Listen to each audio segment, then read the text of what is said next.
Nosso Senhor Jesus Cristo, amém? Vamos dar início ao nosso culto. Como de costume, primeiramente vamos orar. Em seguida, vamos fazer uma leitura em Salmos de número 119, dos versos 1 a 11. E, consequentemente, vamos louvar ao nosso bom Deus, amém? Oremos. Santo e soberano Deus, mais uma vez, Senhor, nos apresentamos diante da Tua santa, bendita e agradável presença. Obrigado, Deus, por nos trazer até este lugar. Obrigado por nos guardar, por cuidar de nós, ó Pai. Tal como disse o salmista, ontem me deitei, dormi e acordei, porque o Senhor me sustentou. Se hoje estamos aqui, ó Pai, é porque o Senhor nos sustentou, é porque o Senhor tem cuidado de nós. E não é por uma questão de hábito ou costume, ó Deus, que daremos nós por todos os benefícios que o Senhor tem feito por nós. Deus, muito obrigado. Obrigado por conduzir os nossos passos até este lugar. Desde já, Senhor, queremos pedir a Tua misericórdia sobre o Teu povo, sobre a Tua igreja. Perdoe-nos, ó Deus amado, nos Seus, pois temos falhado contra Ti. Pai, ajuda-nos, por favor, na nossa fraqueza, na nossa incredulidade. E santifique-nos na verdade, pois a Tua palavra é a verdade. Eterno e soberano Pai, queremos apresentar este culto diante da Tua santa e bendita presença. E desde já suplicamos, ó Deus, pela Tua presença aqui neste lugar. Impacta-nos com a Tua santa e bendita presença. Ajuda-nos, ó Deus amado, nos Seus, a Te cultuar conforme o Senhor requer de nós. Venha, ó Deus amado, nos Seus, e faça a Tua morada sobre este lugar. Prepare, por favor, os nossos corações, a fim de que possamos Te cultuar, ó Deus amado, nos Seus, e que toda a nossa atenção, todo o nosso foco seja dirigido a Ti. Que os louvores que serão cantados, ó Deus, a palavra que será pregada neste púlpito, Deus amado, nos Seus, subam diante da Tua santa e bendita presença como cheiro suave e retorne ao Teu povo como bênção, Pai. Fale, por favor, em nossos corações, repreenda-nos, conforte-nos, ó Deus, console-nos de acordo à necessidade que cada um manifesta neste lugar. Venha sobre nós, ó Deus amado, nos Seus. Assemelha-nos cada vez mais à imagem e semelhança de Cristo Jesus, nosso Senhor e Salvador. Faça o Teu reino avançar, afasta o Satanás e os seus demônios, ó Deus, e ao Teu nome, Senhor, ao Teu nome da glória. Por Cristo Jesus nós oramos. Amém.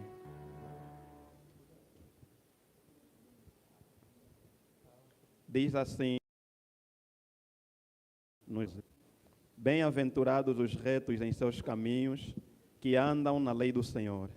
Bem-aventurados os que guardam os seus testemunhos e que o buscam com todo o coração, e não praticam iniquidade, mas andam nos seus caminhos.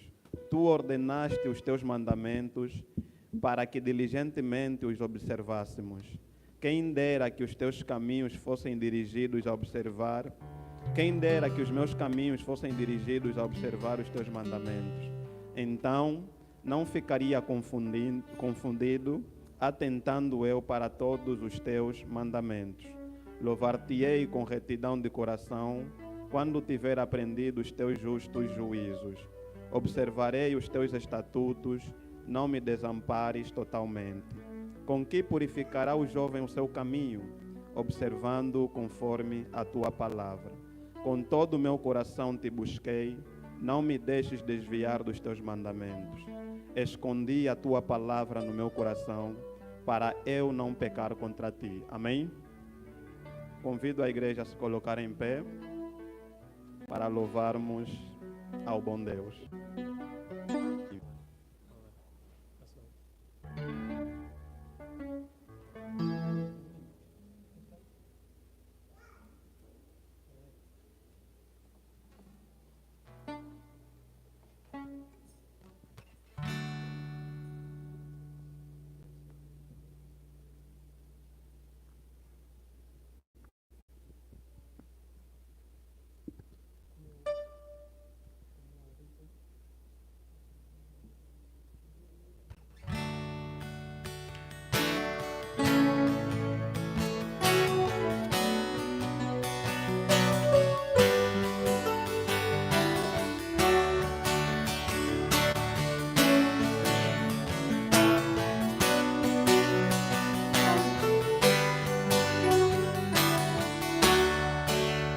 perdido andei na escuridão, pensando me encontrar, vida, paz, satisfação, morrendo em meu pecado. Jamais pensei ser dos teus, por rebelde ser, e antes não chamasses Deus, não ia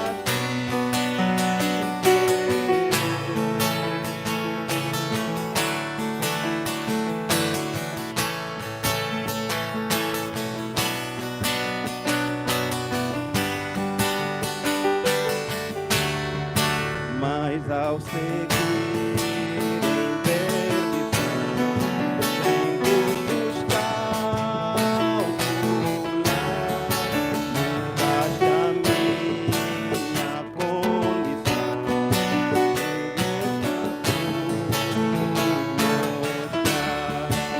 ali eu vi o amor de Deus, sofreste em meu lugar, tomaste o juízo, era meu, a graça eu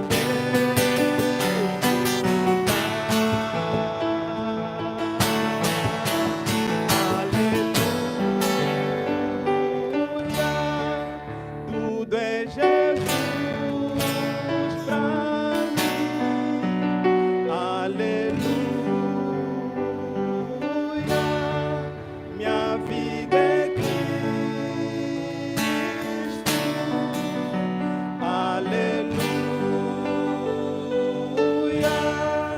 tudo é Jesus pra mim. Aleluia, minha vida é Cristo.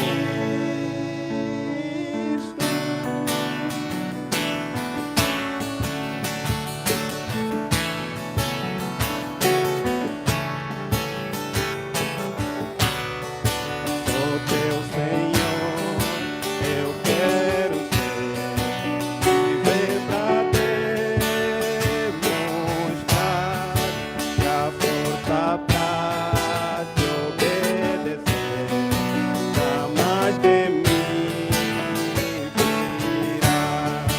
Pai, me salvaste, vem me usar como convém a ti. Então pra sempre vou cantar, só me glorio em ti. Então pra sempre vou cantar, só me glorio em ti.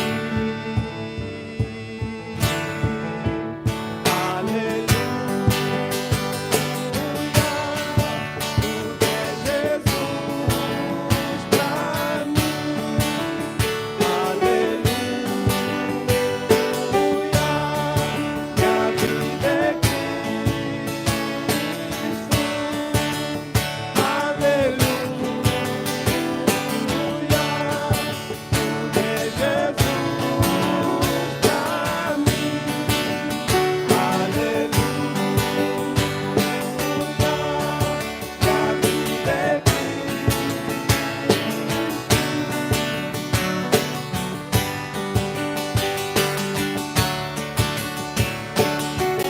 Igreja.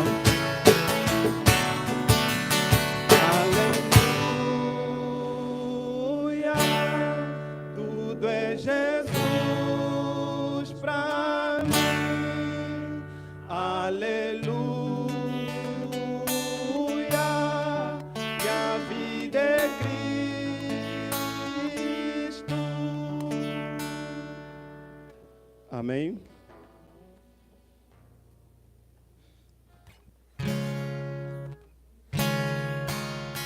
Ajuntamente.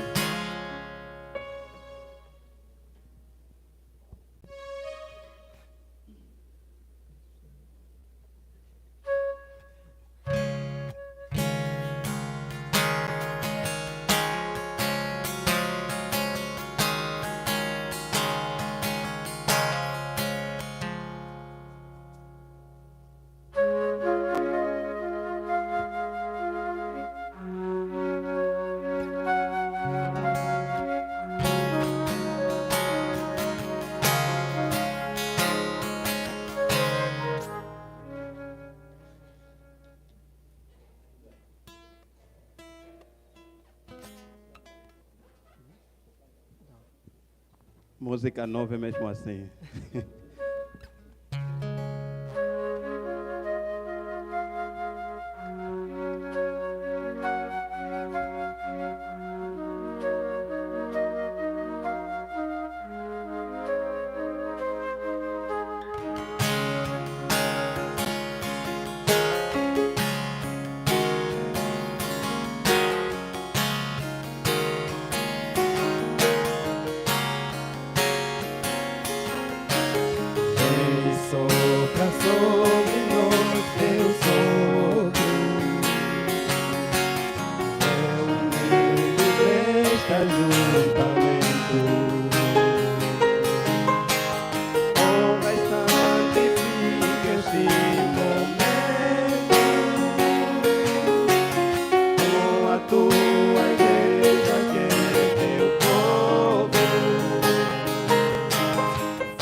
Deus bendito, Rei Salvador.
Amém?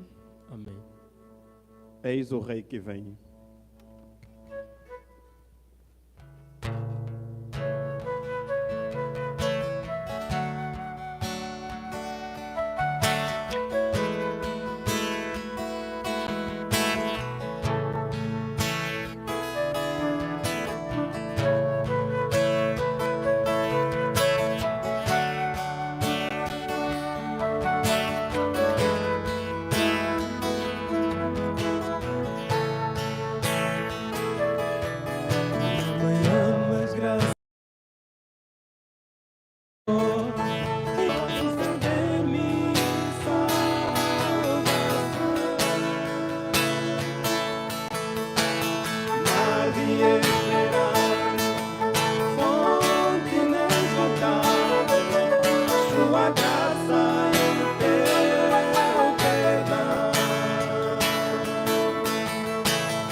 Amém? Jesus é o caminho.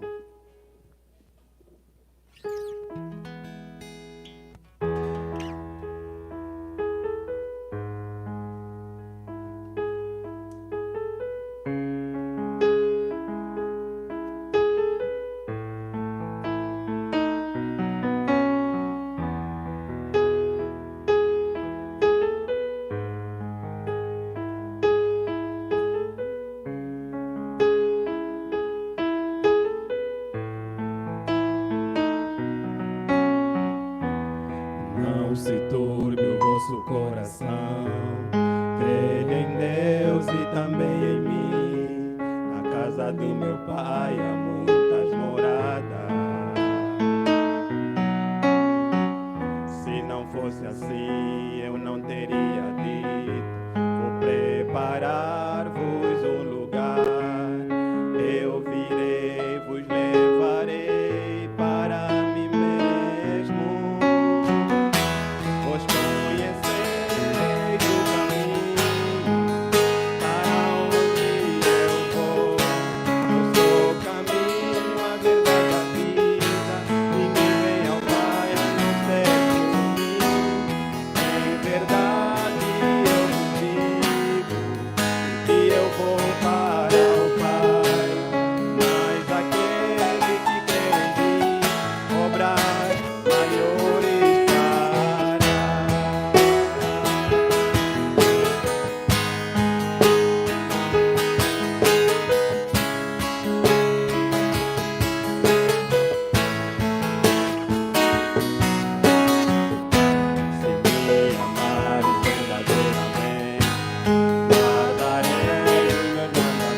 aquele que tem os meus mandamentos e os guarda.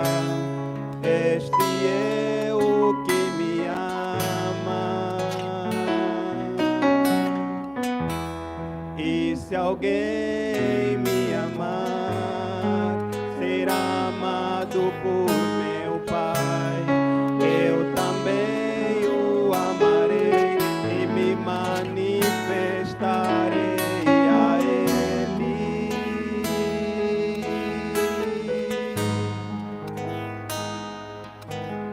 A Ele.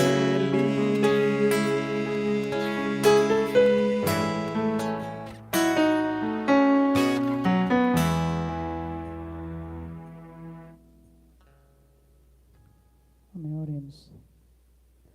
Pai Santo, nosso Deus bendito, Deus eterno, soberano, te louvamos, ó Pai, te louvamos e te engrandecemos, porque sabemos da tua soberania, sabemos da tua majestade, e te agradecemos, Senhor, porque apesar de nós, de sermos homens pecadores e falhos, o Senhor nos agracia, ó Deus, com a tua presença, com o teu povo, com a tua igreja, nos possibilita, ó Deus, estarmos aqui reunidos em teu santo nome, buscando te adorar, te louvar, te exaltar. E é sempre um privilégio, ó Deus, podermos juntos, em uma só voz, engrandecermos ao Senhor, ao teu santo nome, reconhecendo quem o Senhor é, teus atributos, e isso é maravilhoso, ó Deus. Então, obrigado por tudo, domingo, igreja, obrigado, ó Deus, por esses louvores, que cada um, meu Deus, venha estar alinhados com a tua palavra, com as tuas verdades, e assim, ó Deus, venha estar nos também levando, ó Senhor, a tua presença, e que assim também o Senhor receba, ó Deus, não por mérito nosso ou porque possamos fazer algo de bom para o Senhor, mas somente pela tua misericórdia e graça de nos aceitar e nos receber, ó Deus, por aquilo que Cristo fez e não por aquilo que nós poderíamos fazer.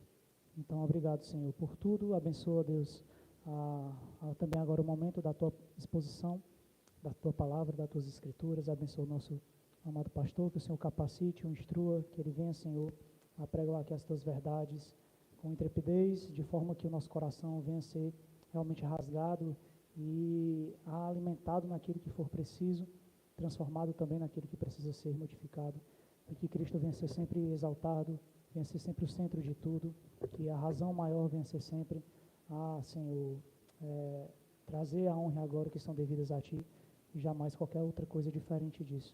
Então, é assim que nós te oramos, te agradecemos por tudo e entregamos tudo também nas tuas mãos, no nome santo de Jesus, nosso Senhor. Amém. Amém. Podemos ocupar os nossos assentos.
trata os versículos, faz essas aplicações de acordo com o que eles forem ocorrendo.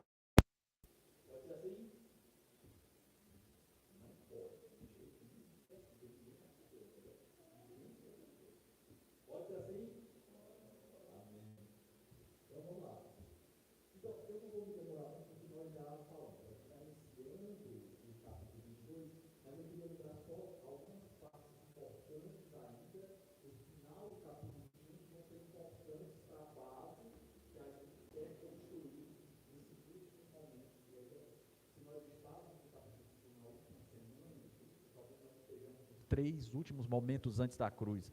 2, dizem alguns estudiosos. Então, eu queria só lembrar alguns pontos importantes. Primeiro, eu queria lembrar da destruição do templo. Queria que vocês tivessem isso em mente enquanto nós falamos hoje. O porquê e o que se coloca no lugar desse templo quando ele é destruído, vocês lembram? Quando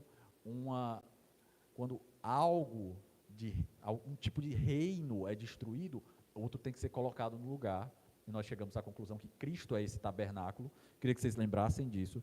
Também queria lembrar que na semana passada, nós vimos que Jerusalém tinha sido avisado de tudo o que aconteceria. Nós chegamos à conclusão lá que aconteceu já no ano 70, né?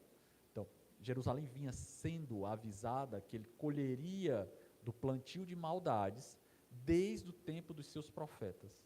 E o quanto aquilo que havia sido ensinado a partir da lei estava se perdendo dentro de entendimentos humanos de quem seria o Messias, do que se esperava de Israel, desse protagonismo que Israel esperava de si mesmo.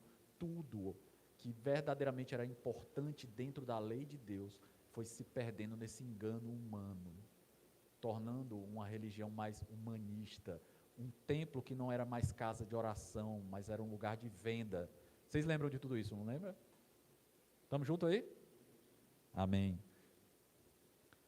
Para terminar, eu queria que a gente lembrasse de um Senhor que cumpre os seus dizeres quando afirma no verso 32 do capítulo 21, que tudo aquilo que ele estava tratando se cumpriria na geração dos seus ouvintes, que nós chegamos à conclusão de que isso já ocorreu verdadeiramente, e principalmente do Senhor que diz que as suas palavras são atemporais, que céus e terras passariam, mas o que é dito por ele não está preso ao tempo.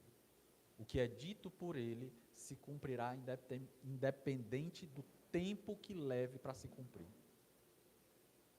Tranquilo? E para terminar mesmo, capítulo 21.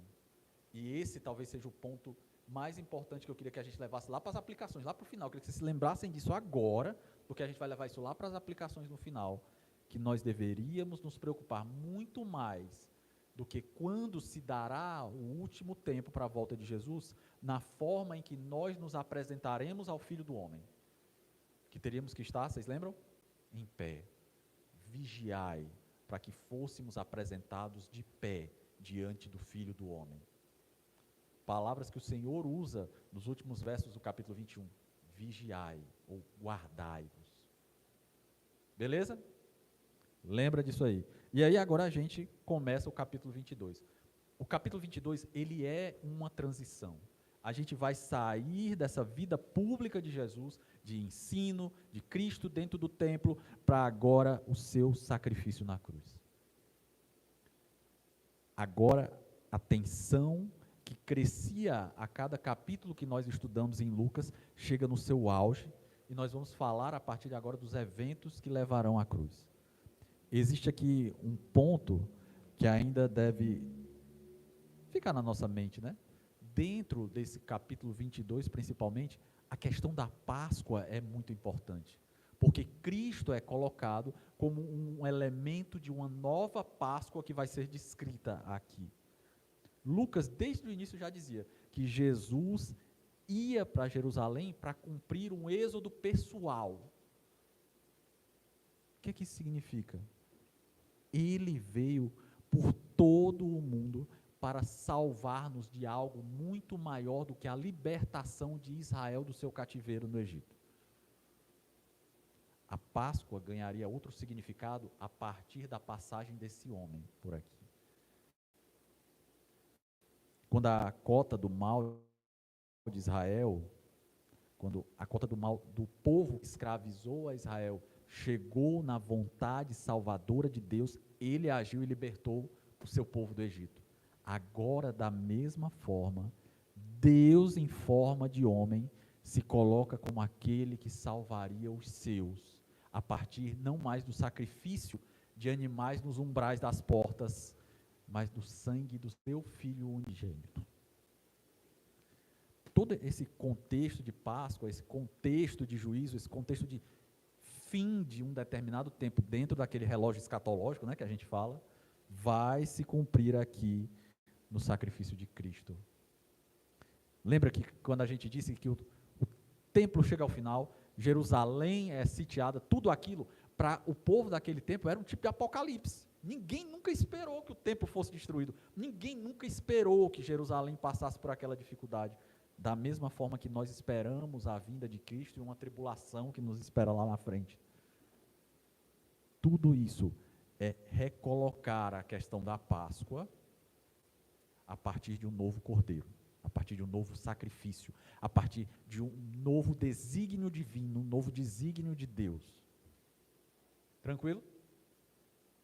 Tudo isso aqui é para dizer o quê?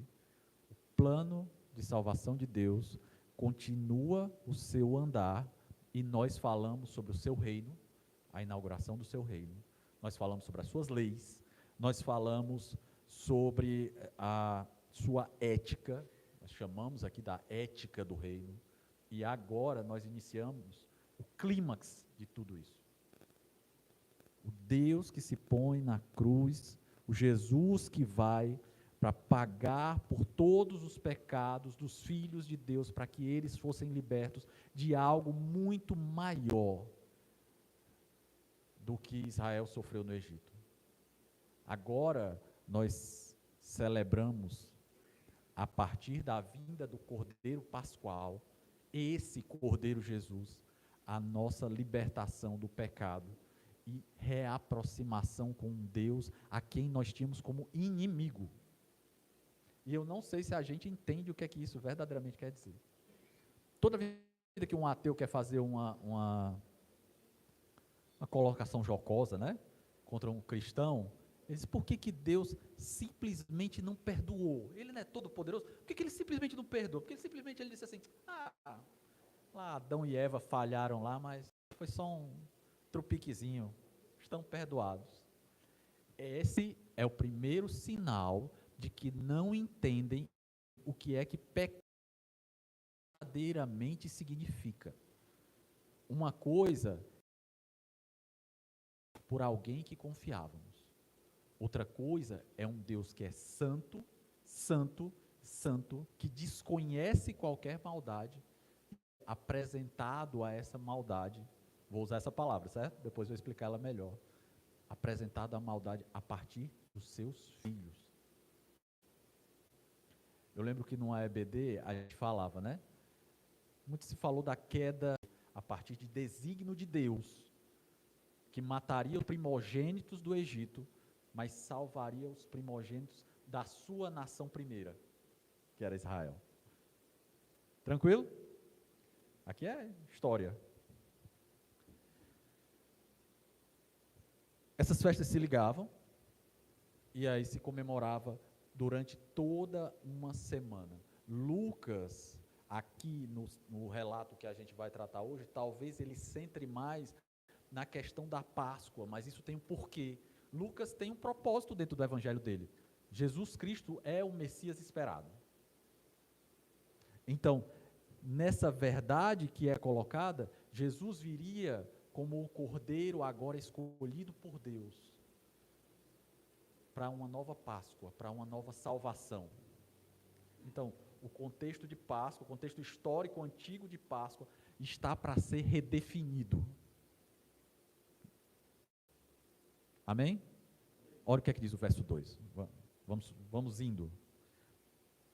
Vamos para o contexto de traição. Vou deixar para falar de Judas quando a gente citar o nome dele. Diz assim o verso 2. E os chefes dos sacerdotes e os mestres da lei estavam procurando um meio de matar Jesus. Isso é de agora? Isso é de agora? Quem está aqui, nós estamos há muito tempo vendo todo esse drama acontecendo, se desenrolando aos poucos. Nós vemos quantas vezes, principalmente os líderes religiosos do tempo de Jesus, o colocando contra a parede com um único intuito: medir a inteligência de Jesus. Era isso? Não. Eles estavam sempre procurando o momento em que Jesus iria contra a lei instituída, para que ele fosse morto com fundamentação jurídica, com fundamentação religiosa. Porque, inclusive, sendo fundamentado religiosamente de que ele era um herege, poderia se pedir a Roma intervenção política. Então, Roma mataria aquele homem.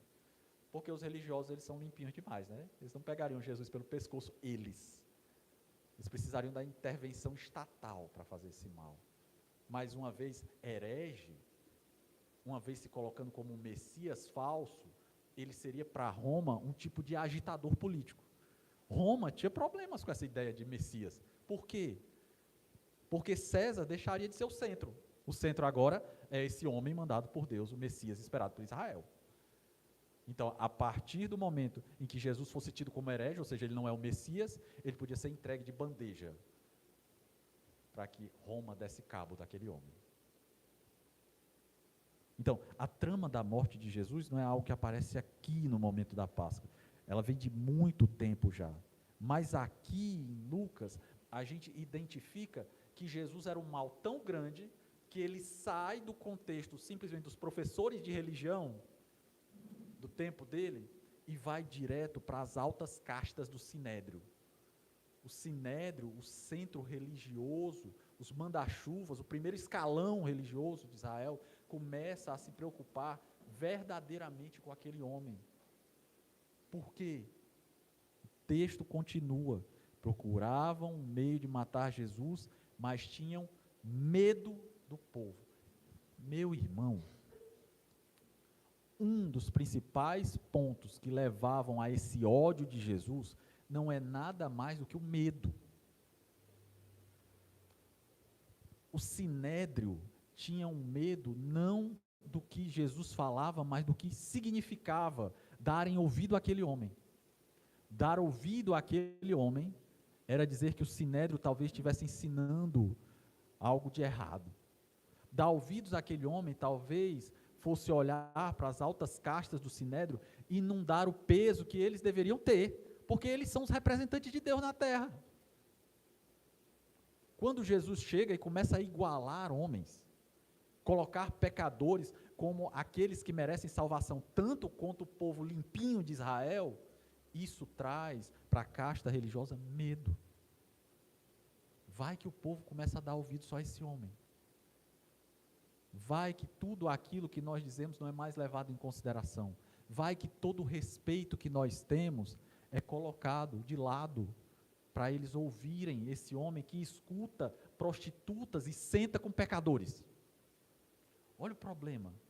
O medo, e aqui eu vou usar o meu direito de colocação fora de tempo. O medo, às vezes, é o fermento necessário para muitas decisões erradas.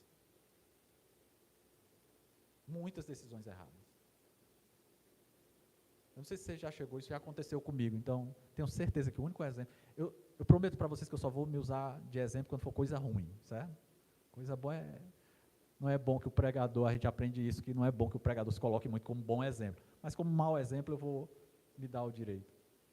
Mas muitas vezes na minha profissão, eu menti, já crente, eu mentia e dizia, não, mas é uma mentira para um mal menor para um bem maior. Eu estou mentindo aqui, mas é porque lá na frente vai ser bênção.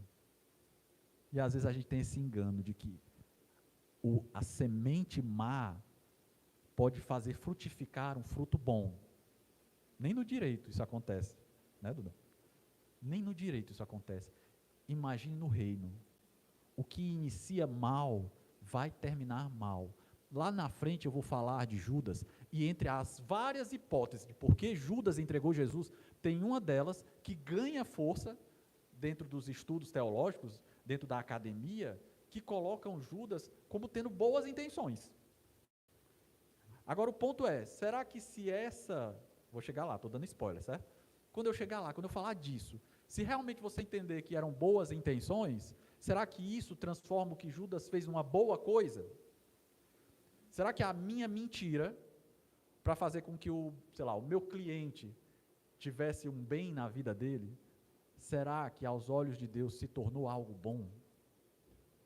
Isso é algo para a gente pensar. O que eu sei é que muitas vezes o o medo de perder uma causa, o medo de perder o emprego, o medo de perder o respeito que eu tenho com os meus colegas na faculdade. Muitas vezes esse medo é o potencializador de más decisões.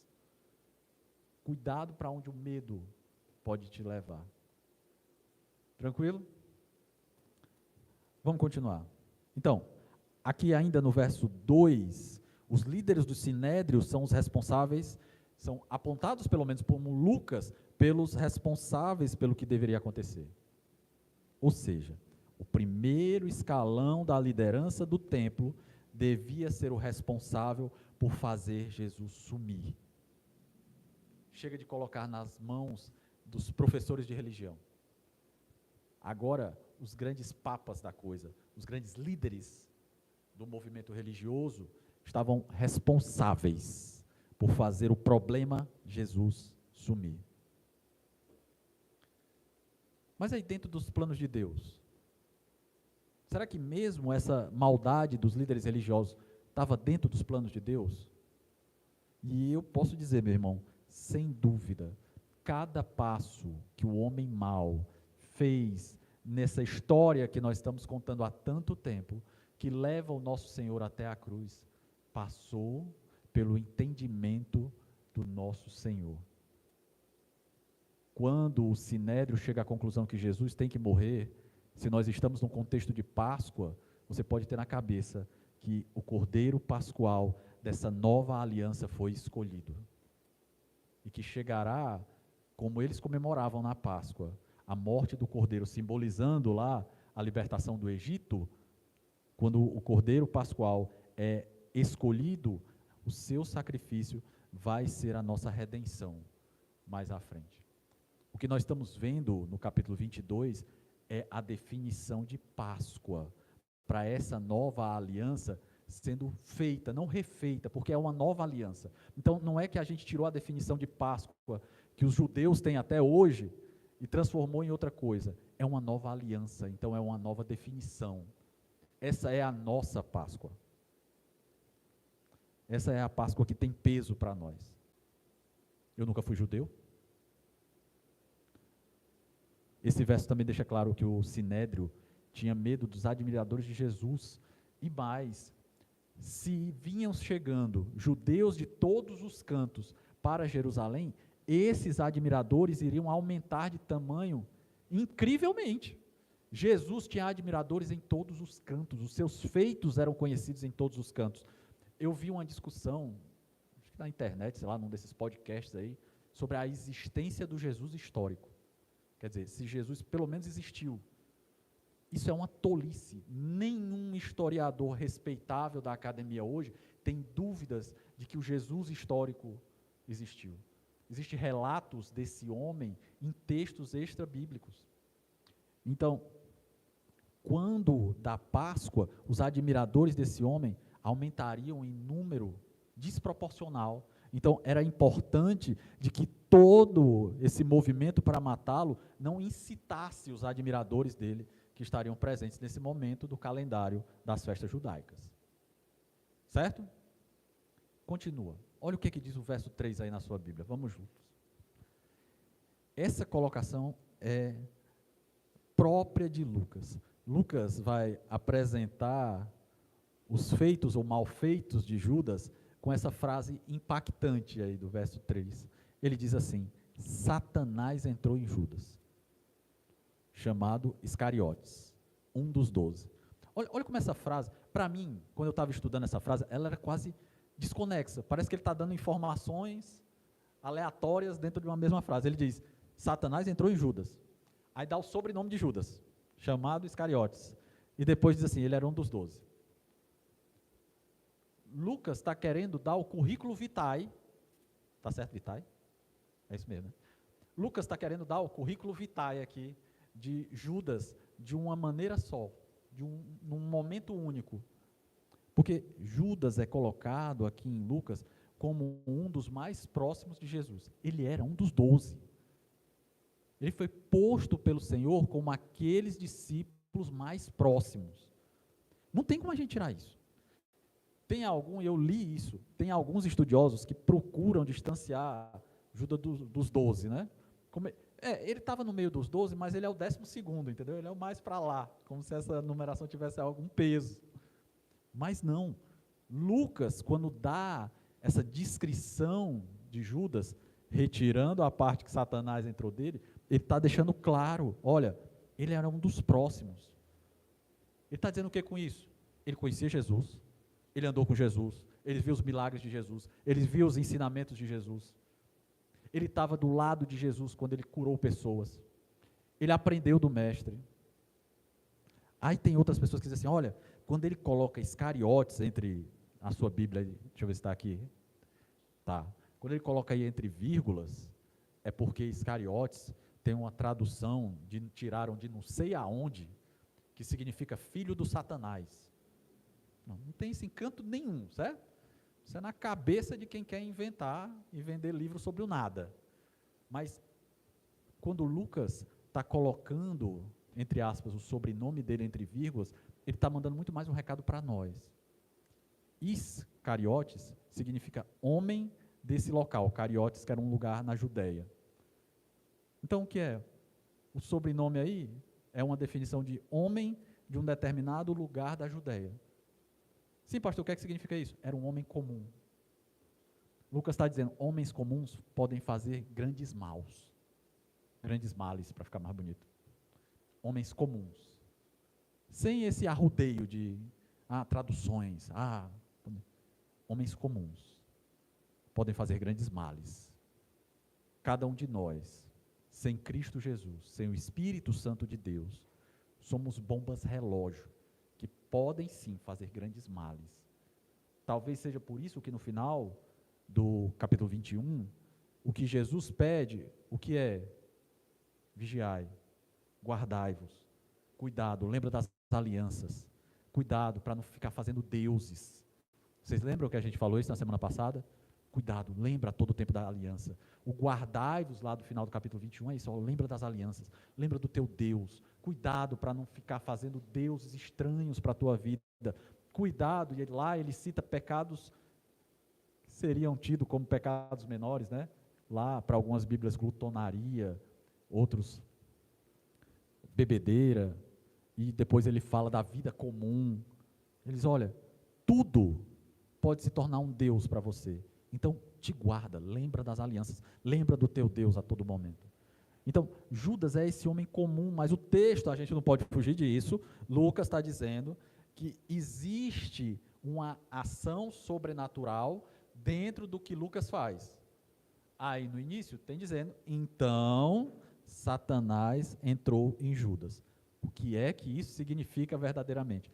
Eu vou primeiro dizer o que é que não significa, certo? E aí pode ser que a gente tome uma definição, vocês até me ajudam, porque isso aí talvez seja a parte que mais me deu dor de cabeça nisso tudo.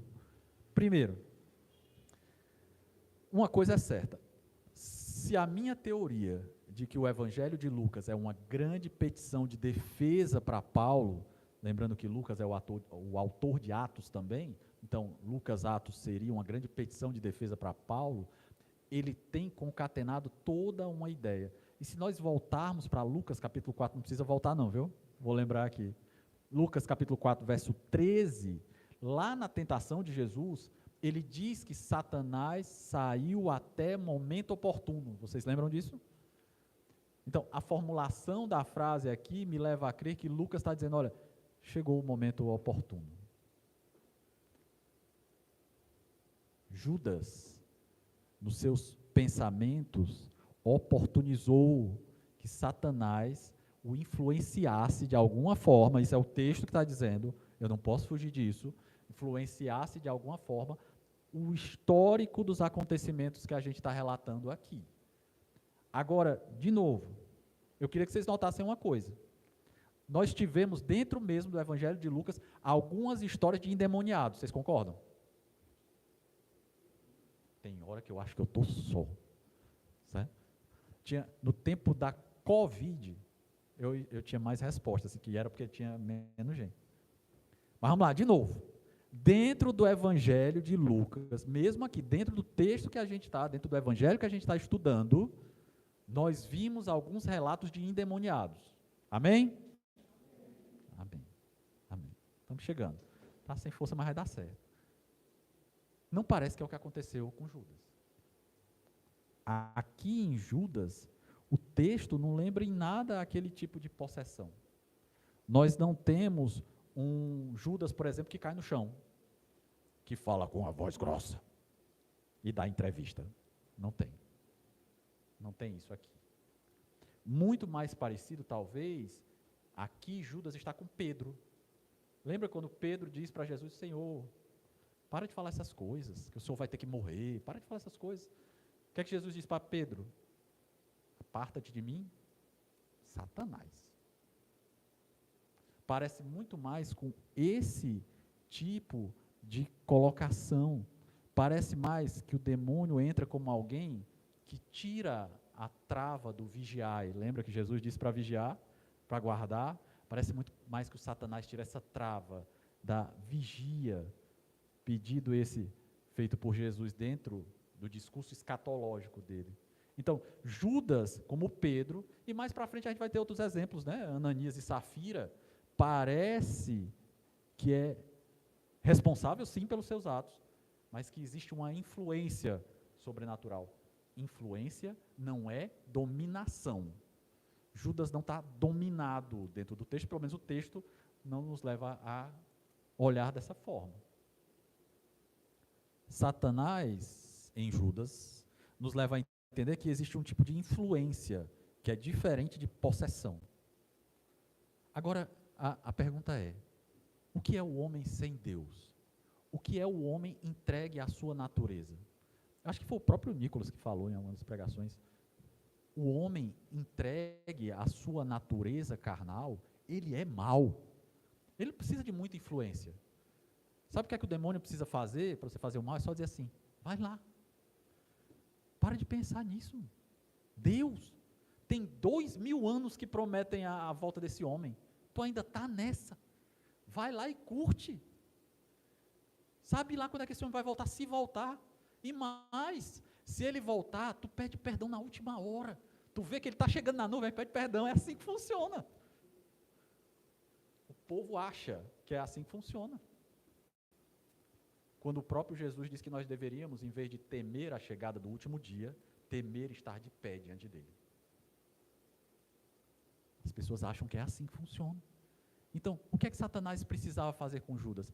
O próprio Evangelho de João vai dizer que Judas era um ladrão. Então, o que é que ele precisa fazer para Judas? Judas, esse homem está pegando o dinheiro que vocês estão aí recolhendo, está dando para prostituta, meu. Está dando para pobres. E sabe de uma coisa? Esse Messias aí, eu não estou achando que ele está com cara de que vai entrar em briga com Roma, não. Ele está com um discurso muito paz e amor. Ele está com um discurso de leis que não são desse mundo. Judas, tu sabe o que é que tu tem que fazer. Só segue. Só não vigia. Só não guarda. Só vai. Segue o teu coração. Não tem aquela, né? Aquela frase que está no Instagram de todo mundo?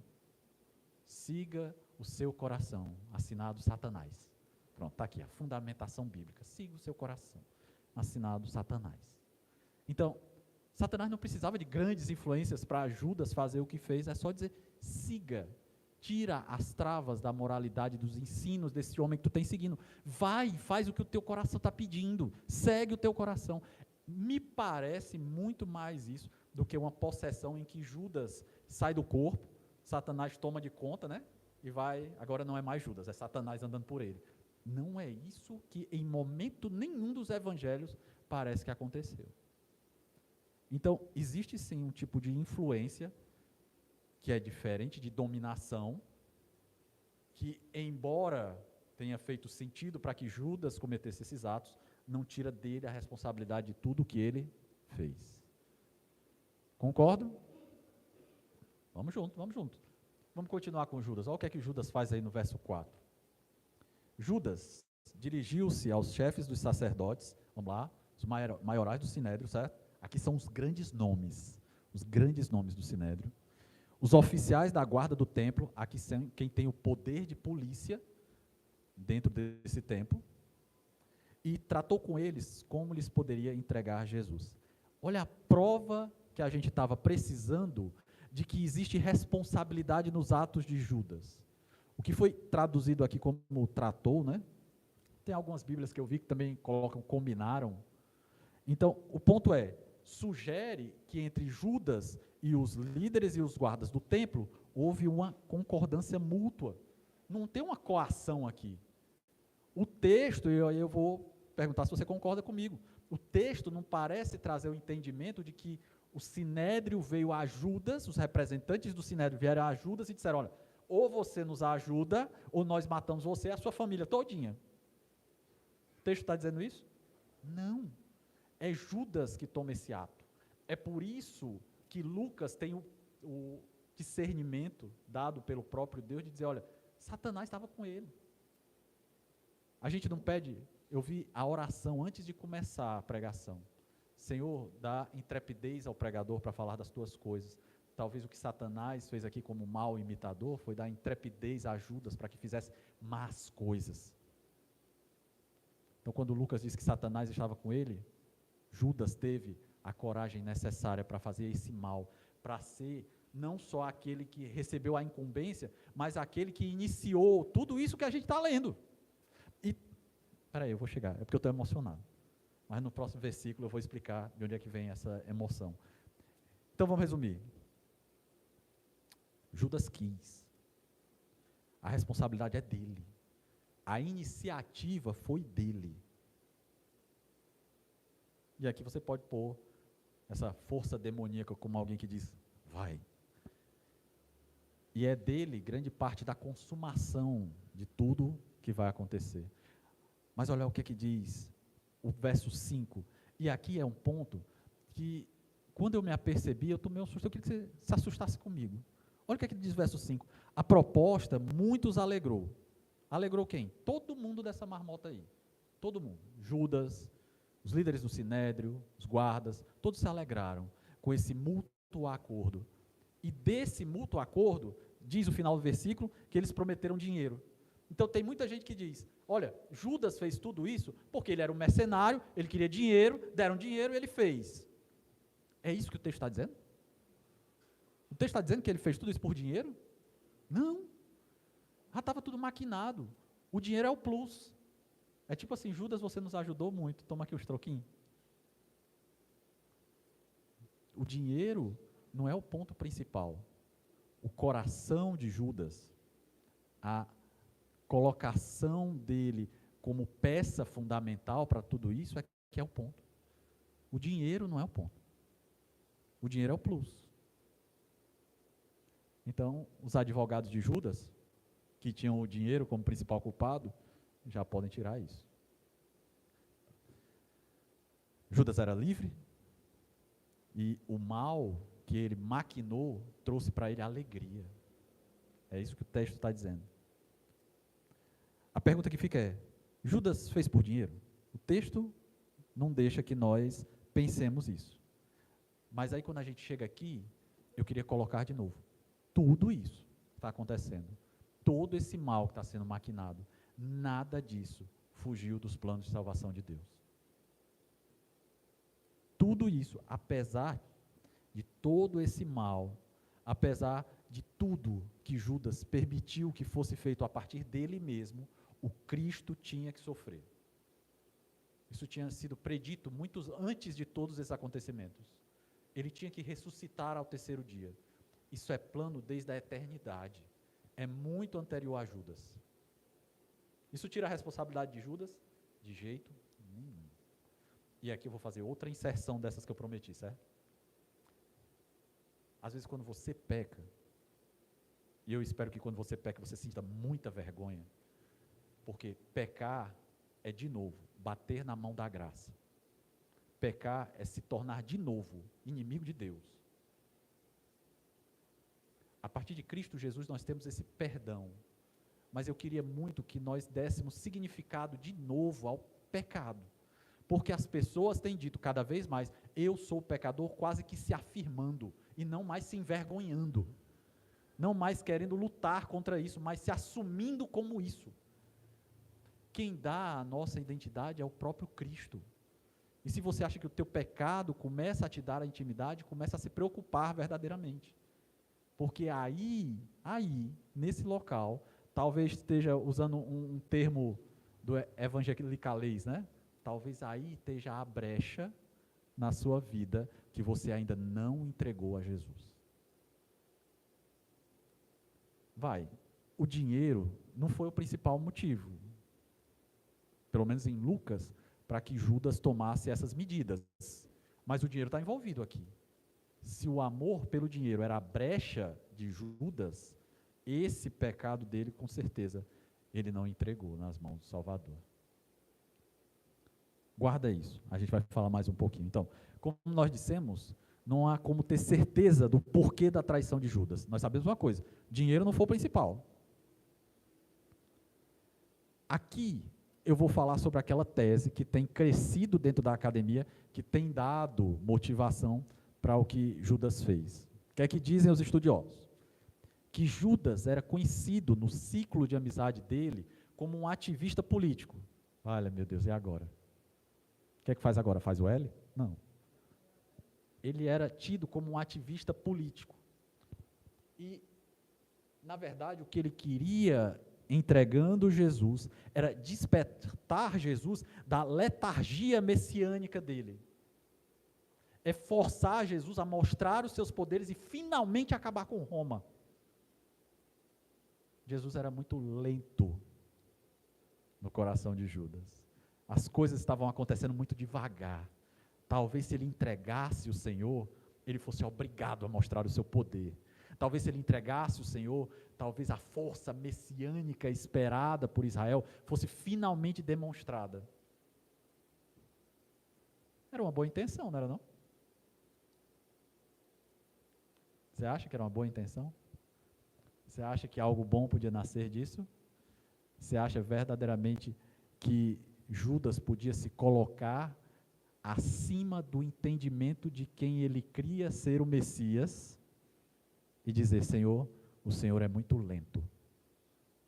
Aí nós vamos olhar para nós. Senhor, deixa comigo. Eu faço. Não preciso do Senhor, não. Senhor, eu sei que tu tem os teus planos, mas eu tenho os meus. E não leva a mal não, mas os meus planos são melhores. Não é porque eu sou melhor do que o Senhor, é porque eu sou genial. É só por isso. Judas se colocou como alguém que tinha uma sapiência maior do que o próprio Messias. Se é que essa tese é real. Mas aí você pode fundamentar aquele jargão que de boas intenções o inferno está cheio e talvez Judas seja o precursor. O que nós temos aqui é que, embora o dinheiro não tenha sido o ponto principal do que Judas foi para fazer, o dinheiro estava lá. Ele aceitou a recompensa pelo mal. Então, lembra do guardai-vos? O que é o guardai-vos? Lembra das alianças? Cuidado para não fazer outros deuses. Judas falhou nos dois. Ele esqueceu do homem que ele seguia. Ele esqueceu da aliança que ele formou com o Senhor. E quando ele recebe esse dinheiro, ele está mais preocupado com outro Deus, que não é o Deus de Israel. Quem é? Mamon. Mamon se coloca aqui agora como o representante do Deus que tinha razão de existir no coração de Judas. Lembra do dizer bíblico, né? O dinheiro é a raiz de todos os males? Tem estudiosos que dizem que foi a partir do pensamento do coração de um Judas que se entrega a Mamon, que esses dizeres foram colocados, né? Lógico que se estão na Bíblia, veio da pena de Deus. Amém? A pessoa Judas como um revolucionário político. Ninguém esperava isso para esse domingo. Né? Mas essa é uma tese que vem tomando muita força. No fim de tudo isso que a gente falou sobre Judas, como é que a gente pode definir tudo isso que aconteceu? Olha aqui para mim agora. Deixa eu te dizer, algo muito sério. No fim de tudo, andar com Jesus não foi o suficiente. No fim de tudo, conhecer a pessoa de Jesus não foi suficiente. No fim, ver os milagres do Senhor não foi suficiente. No fim, os ensinos do Senhor não foram suficientes. No fim, as promessas do Senhor não foram suficientes. Lembra quando as pessoas dizem, se eu visse, se eu tocasse? Calma, não é aquele pregador não, calma. Se eu visse, se eu tocasse, eu acreditaria? Isso é mentira. Isso é mentira. Quando Jesus diz que aqueles que não viram, esses são os benditos, os que não viram, isso é porque fé não é algo natural. Fé é sobrenatural. Se você veio aqui hoje com alguma fé no seu coração, dê glória a Deus, foi Ele que mexeu com você. O Deus de todo o universo mexeu com o seu coração. Se colocou como Espírito Santo dele mesmo na sua vida. Fé é sobrenatural. Fé você pode alimentar, fé você pode trabalhar, mas o nascedouro da fé é sobrenatural. É por isso que o nosso evangelismo é para que nós apresentemos a palavra de Deus, porque a salvação não é nossa, é dele, embora a gente ache que pode. Embora a gente ache que pode ser melhor do que Deus. Vamos juntos, vamos juntos. Só para repetir o que eu já tinha dito, sabe quando o crente diz que deu brecha para o inimigo? Isso é uma frase que a gente escuta muito, né? Pois é, essa brecha é aquele lugar no teu coração onde Jesus ainda não é o Senhor. Nessa brecha, o demônio se aproveita. Nessa brecha, ele pode incentivar más decisões. Nesse lugarzinho que o pecado se instala e às vezes vira de estimação, eu sou uma boa pessoa, só tem aquele problema. O negócio é que o problema é pecado. É distanciamento de Deus, é inimizade com o divino. Esse lugarzinho, essa brechazinha, é tudo que o inimigo precisa para te entregar ao teu coração corrupto. Lembra, nós não somos boas pessoas. Lembra que o que freia o nosso mal é o próprio Deus. O demônio só precisa que você se entregue ao teu coração. Só isso. Cara, é simples demais, porque mesmo crendo, eu creio de todo o meu coração que os meus irmãos agem na sua vida comum com o mesmo espírito. E mesmo assim nós ainda caímos. Mesmo assim nós ainda falhamos. Mesmo assim nós ainda nos colocamos como inimigos de Deus. Mesmo assim nós blasfemamos. Blasfêmia, meu irmão, não é só falando não. Quando você age, você blasfema contra o Espírito que você diz que habita em você. Esse é um mal que Judas talvez tenha, a partir da descrição de Lucas, nos ensinado. Homens comuns são capazes de grandes males. Lá nas aplicações, eu vou gastar um tempo um pouquinho, é só um pouquinho, certo? Calma, todo mundo, calma. É só um pouquinho maior para falar com vocês algo que veio ao meu coração durante esse estudo. Então, terminando aqui no verso 6, ele diz assim: ele consentiu e ficou esperando a oportunidade para lhes entregar Jesus, quando a multidão não estivesse presente. De novo, o medo dessa multidão, o medo daqueles que levavam Jesus em consideração, o medo de que simplesmente levar Jesus para o matadouro o transformasse em outra coisa, senão um herege, num nome forte dentro da religião judaica. Judas tinha dentro do seu coração esse mal que levou o Senhor a ser entregue. Mas, de novo, ele era só um homem comum, que deixou que as brechas, talvez do dinheiro, talvez desse coração revolucionário, seja lá o que for, mas que ele deixou aberto para seguir o seu próprio coração. Cuidado, meu irmão. Cuidado quando o teu coração quiser tomar medidas que sabidamente você sabe que Jesus diria: não vá por esse caminho. Não existe a menor possibilidade que o que nasceu ruim se transforma em algo bom. Pastor, tem alguma exceção? Não. Não. Nada que tenha um início ruim vai acabar como algo bom. Nada, absolutamente nada. Amém, queridos? Vamos nós. Perder ganhando, né? Um tempo maior com as aplicações. Deixa eu ver que horas são. Tá bom demais. Olha, aqui em Lucas, quando a gente estava falando do verso 1 e do verso 2, a gente viu que os principais dos sacerdotes, né, o Sinédrio, eles estavam procurando uma forma de matar Jesus porque eles temiam o povo. Temer o povo, lá naquele contexto, é temer o que o povo acharia, né? O que o povo ia achar da decisão tomada por esses homens. O que é que o povo ia achar? O que é que eles vão achar de mim? O que é que eles vão achar dessa revolução que estamos fazendo? O povo, o que eles acham. Esse mesmo medo que a gente falou quando tratamos desse versículo, às vezes se transforma nesse medo de não aceitação na nossa vida comum. Tem gente que tem vergonha de dizer que é crente.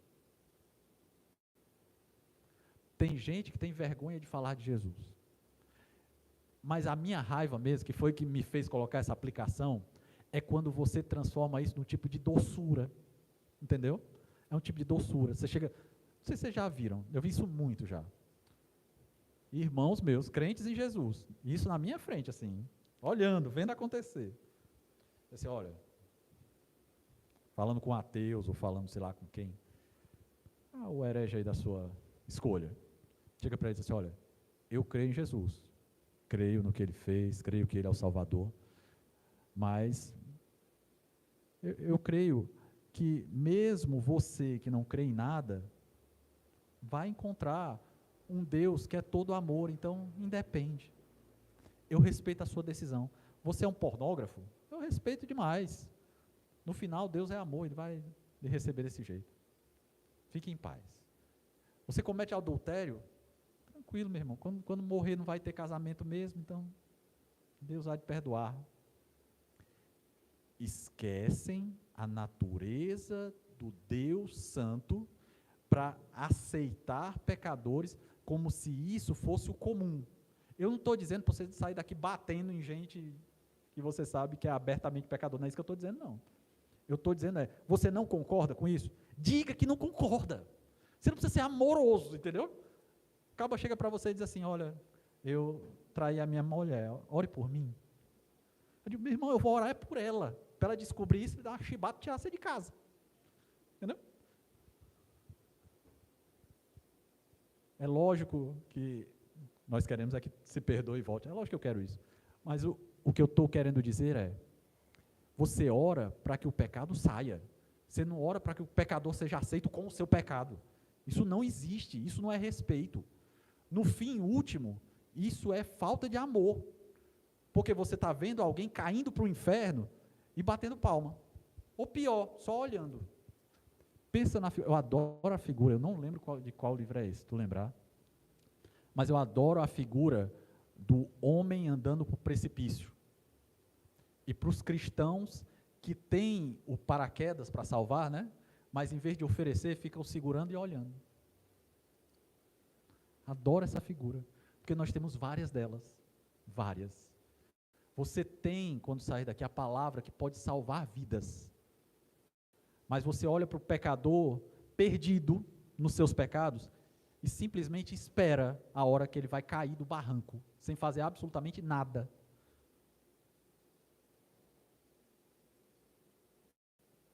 Deus mandou que vocês fossem, fizessem discípulos, batizassem em nome do Pai, do Filho e do Espírito. Mas e aí, pastor, não é Deus que faz? Deus mandou que você fosse, Deus mandou que você falasse. Então, existe responsabilidade no não fazê-lo. Em um não fazê-lo existe responsabilidade. E a minha impressão, e aqui é a impressão, vou fazer que nem Paulo agora, falo de mim, não de Deus, mas a minha impressão é de que isso também vai ser cobrado de nós quando aquele dia chegar. Lembra daquele homem?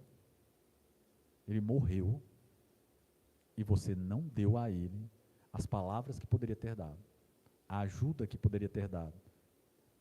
Mas vamos lá, senão a gente vai ficar só nisso daqui. Mas, A tentação e a influência espiritual, elas são reais. O texto de Lucas vai fundamentar. Existe uma influência sobrenatural. Não dá para a gente ficar nesse humanismo dizendo, olha, demônio não existe, ele é neutro, sei lá, qualquer coisa desse tipo aí. Não dá para tirar. O texto de Lucas vai dizer, existe sim uma influência sobrenatural que age nesse mundo. Como é que você faz para evitar isso? Cuidado. Cuidado com as brechas que você deixa. Resista às tentações que virão. E as últimas aplicações vão ser meio que voltar para o básico de como é que a gente pode lidar com essas tentações. Então, espera aí só um pouquinho. Deixa eu ir para a última aplicação que eu coloquei aqui. Judas trocou o seu relacionamento com Jesus por algo que nós não sabemos, mas que era humano. Ele trocou o relacionamento com Jesus por dinheiro? Nós vimos que não. Pela ideologia dele? Talvez. O ponto é, existia no coração de Judas recompensas que eram maiores do que a sua fidelidade para com o mestre. Existia algo que na balança de vida dele era mais pesado do que a fidelidade que ele deveria ter com o mestre. Judas é um traidor. Na concepção da palavra, se for lá no Aurélio, né? Traidor é aquele que trai a confiança que lhe foi previamente dada. Se Judas é um traidor, ele achou que a confiança dada pelo Senhor a ele era menos importante do que a recompensa que fosse humana. Cuidado, não existe nesse mundo recompensa que valha a pena sairmos da presença de Deus. Nada. Dinheiro nenhum, emprego nenhum, faculdade nenhuma, colega nenhuma, mulher nenhuma, homem nenhum, nada.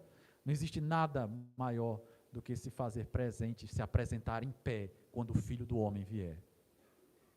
E aí, para terminar, isso aqui é algo que está dentro do meu devocional das manhãs, né? Mas eu achei interessante trazer. Existem tentações diárias que vão afligir a todos nós. E aí, como é que você encontra armas para poder lutar contra essas tentações? E aqui, aqui é EBD de adolescente, certo?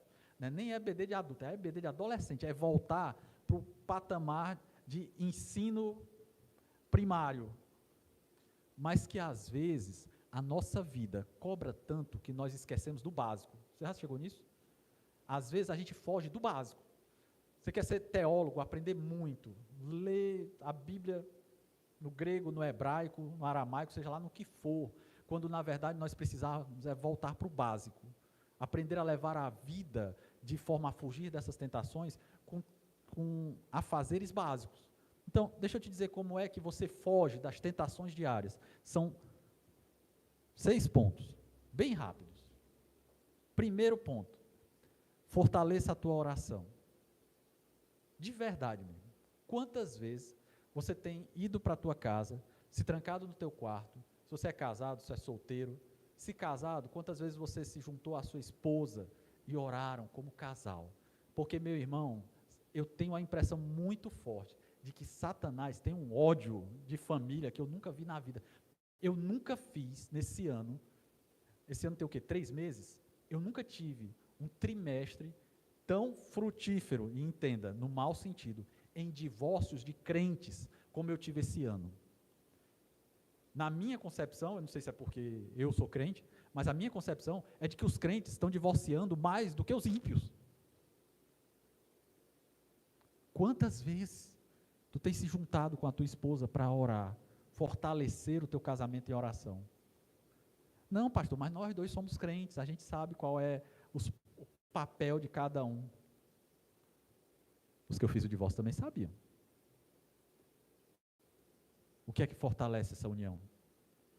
Lembra que o coração ele é falho, enganoso. É preciso que os casamentos seja erguido uma terceira pessoa, porque senão esses corações enganosos podem chegar a más conclusões. Solteiros, as tentações são mais fortes ainda. A oração devia ser o primordial do seu dia. Cada vez que essa tentação vier, ore. Cada vez. Pastor, mas a oração veio na faculdade, na hora da prova. O que é que eu faço? Ora. Na hora da prova? Na hora da prova. Para com essa oração da hora de dormir. A oração da hora de dormir, que você fala em línguas, né? A oração da hora de dormir é a mais mentirosa. Porque o que você quer é acabar. Eu tirei isso. Agora eu vou falar mal do meu filho, como é que pode? Paulo, toda vez. Minha esposa está dormindo com os mais novos, eu estou dormindo com o Paulo. Aí a gente vai orar, Paulo, vamos orar. Aí ele diz logo, papai, pode ser rápido, porque eu estou com sono. Porque ele faz umas orações mais esticadas, mas quando ele está com sono, ele já diz logo, pode ser rápido, porque eu estou com sono. Ou seja, a maioria das vezes é a mesma oração, com as mesmas palavras da outra oração que foi breve também, entendeu? Então, já tem a oração modelo do sono. Por que eu estou usando isso? Porque a oração da hora de dormir, ela costuma ser a mais mentirosa. Ela é aquela para dar o cheque, né? O check. Orei hoje. Check. Mas isso não traz proximidade verdadeira com Deus. Então, fortalece a tua oração. Segundo, estudo da palavra de Deus. Vixe, pastor, e agora? Pego a Bíblia, uma sistemática do lado, é isso o estudo? Não, meu irmão. Abra a tua Bíblia. Escolhe um livro hoje, aqui, enquanto você está aqui, escolhe um livro. Ah, pastor, eu vou ler os Salmos. Vá lá, todo dia, lê o Salmo. Mas leia e fica batendo boca com o salmista. Já fizeram isso? Eu faço muito isso. Estava lendo o livro de Jonas, acho que até a gente já passou pelo livro de Jonas, né? E eu dizendo, Jonas, para que isso, macho? Tu não sabe o que vai ter que fazer, para quê? Batalha com o texto, luta com o texto. Isso é estudar a palavra de Deus. Procura aonde é que o teu coração está dizendo, isso é impossível, o homem foi engolido por um grande peixe, isso é impossível. Impossível para quem? Tu está falando de quem? É a palavra de quem? É de um biólogo? Quem está falando é um biólogo? Não é um filho de Deus? O homem ressuscitou morto. E tu está achando que ser engolido por um grande peixe é uma grande coisa. Porque o cabo da TV disse que isso é impossível. Aí um dia desse apareceu um que foi engolido mesmo, né? E o peixe cuspiu. Parece Deus dizendo, deixa de ser tolo. Deixa de ser tolo. Nós cremos no Deus do impossível. Eu acho, se ele dissesse que ele tinha sido engolido por uma formiga varejeira, existe? Eu ia crer porque é o Deus do impossível. Então, lê o texto, pega as escrituras como quem está tendo o ouro de irmãos no Oriente Médio que estão impossibilitados de fazê-lo. Vocês viram os nossos irmãos morrendo? Cara, aqueles homens estão morrendo simplesmente porque tiveram a coragem de não negar a Cristo. Se nós não temos coragem nem de orar direito e de ler as escrituras, eu me envergonharia demais olhando aqueles homens morrendo. Eles são o que eu queria ser. Eles são o que, se chegar para nós, eu queria ter coragem de fazer. Pastor, o senhor não tem não? Eu não sei. Eu não fui colocado nesse nível de pressão. Como é que eu posso dizer aqui? Tem, oxe, se vier com a arma, eu abro os peitos e... Como é que eu vou dizer isso, sem ser hipócrita? Não aconteceu, eu não fui colocado, mas eu quero muito. E como é que eu posso tentar que isso realmente aconteça? Fortalecendo as orações, estudando as escrituras, crendo no que elas dizem. Olha o terceiro ponto aí, evita situações tentadoras. Meu pai é viciado em jogo, agora pronto, nunca mais ele vem aqui, estou brincando. Vem, pai. Viciado em jogo. Ele disse, pai, tem 40 anos que eu sou joga no bicho. Vale, agora ele vai preso. 40 anos. Tivesse juntado esse dinheiro, dava para comprar um Celta. 40 anos jogando. Ele disse, mas é porque virou rotina. Quando dá aquele horário, parece que o corpo fica chamando para ir lá no homenzinho, que é o mesmo homem, 40 anos na mesma banquinha. Parece que o corpo chama, aquele horário específico, parece que entrou na rotina. Então o que é que você faz? Foge. Foge. Se a tentação vem sempre naquele determinado horário, bota um louvor. Entendeu? Liga para o irmão. Eu duvido você ter coragem de pecar ligando para o irmão. Liga para o irmão, pede ajuda. Depois das 9, liga para o pastor. Estou brincando, pode ligar a qualquer hora. Se for urgência, se não for, eu tenho 4 meninos para criar. Sim. Pede ajuda. Foge desses momentos de tentação. O pior é que dos aconselhamentos que eu fiz, muitos deles eu escuto isso. Os pecados reiterados, aqueles que acontecem sempre, eles costumam acontecer na mesma hora, da mesma forma. É o mesmo modus operandi. Então, como é que você faz? Muda isso. Bota uma academia nesse horário. Bota um livro para ler, bota um louvor, bota qualquer coisa, muda, foge dessa situação. Eu tenho uma colega de trabalho que quando eu converso com ela, eu acho ela tão perfeita. Ela fala tudo que eu quero. E a minha mulher é abusada. Até a linguagem dela é doce. Eu queria que a minha esposa fosse assim. Sabe o que é que você faz? Para de falar com ela. Mas pastor, é falta de educação. Estou nem aí. Nem aí, entendeu? Estou nem aí. Para de falar com ela. Sai de perto. Foge. Porque José, né? José foi assim. Quando a mulher de Potifar chegou, ele ficou lá, forte, esperando. Pode vir. Foi assim que ele fez? Corre, meu irmão. Do pecado a gente corre. A gente não fica. Pastor, mas eu sou forte. Não, você não é forte. Ninguém é forte. É todo mundo fraco. Certo? Todo mundo. Dependendo da força que a tentação vier, nem a presença de Cristo foi suficiente para Judas. Nem ver os milagres de Jesus foi suficiente para Judas. Nem estar com o Senhor foi suficiente para Judas. E você está achando que forte é você. Não é. Você vai cair. Escute as minhas palavras. Quanto mais você flertar com o pecado, mais perto você está de cair. Flertar com o pecado não mostra força, mostra tolice. Tolice. 4. Antepenúltimo, certo? Vai acabar, agora vai acabar mesmo. Prática da obediência. Ser obediente à vontade de Deus, mesmo quando for difícil. É fundamental para resistir à tentação. A obediência ao Senhor fortalece esse compromisso que nós temos com Ele. Mesmo quando parecer que tudo vai desmoronar, se eu for fiel ao Senhor nessa decisão, faça. Ou você não crê que Ele existe. O ponto maior é esse. Quando nós tomamos más decisões, muitas delas baseadas no medo, ou baseados no pensamento de que nós podemos tomar decisões melhores do que os caminhos que o próprio Jesus traçou para nós, a impressão que eu tenho é que, na verdade, são ateus que não têm coragem de afirmar isso categoricamente, sabe? Eu tenho muito mais respeito por um ateu categórico do que um cristão vacilante. Porque se vai que... Uma vez um colega me chegou... Eita, essa história é pesada, mas vou contar. Um colega me chegou e disse assim, olha, eu estou empregado em determinado local e eu tenho fugido das festas da empresa, porque eu sei que nas festas da empresa tem um monte de coisa lá que não condiz com o cristão. Só que a minha chefe disse que se eu não for de forma nenhuma, eu vou ficar mal visto. Então eu vou ter que ir. Por quê? Por que você tem que ir? Por quê? Por que desobedecer àquilo que Deus tem como sagrado é menos importante do que o teu emprego? Por quê? Porque a verdade é que você não crê em Deus. Ele disse que não ia faltar o de comer e o de vestir. Mas você crê verdadeiramente nisso? Isso lhe traz tranquilidade mesmo? Ou você está todo dia sem dormir direito, porque se perder o emprego, vai passar fome? Nós cremos verdadeiramente. O teste da obediência é também o teste da verdadeira fé.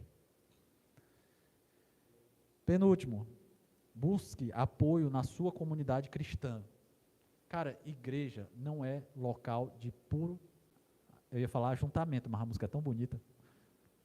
Não é um local de simples ajuntamento.